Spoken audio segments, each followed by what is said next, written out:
Okay, so aku potong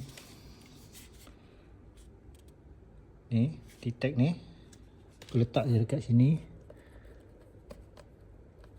supaya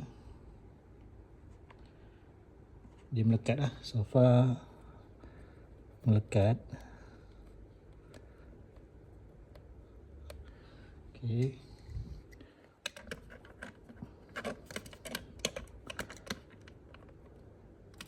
Okay.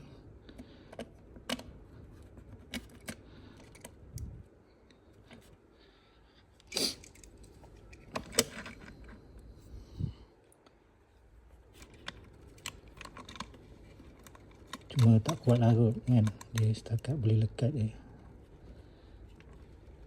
Okay. So 3 ni dah lekat. So kita cari idea macam mana nak lekatkan yang ni. Okay. Pins belakang ni macam tak ada pakai sangat. So aku pakai sini untuk lock di belah ujung sekali sini. So yang belah depan nanti kita tengok macam mana.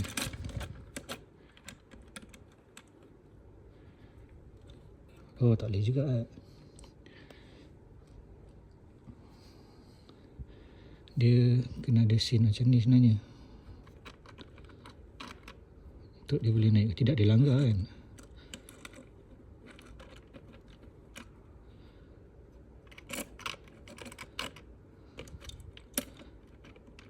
Tak boleh. So kita straightkan dia.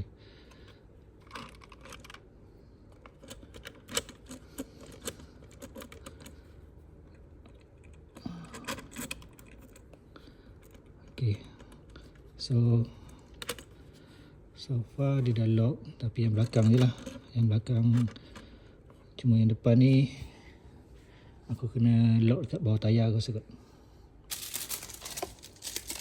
So yang depan ni aku akan letak kat bahagian tayar macam ni lah. Okay, yang belakang aku letak macam ni. Depan aku letak macam ni.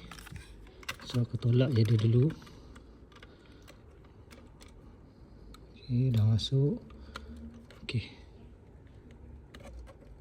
So aku rasa tak ada perubahan lah. Okay, ngam.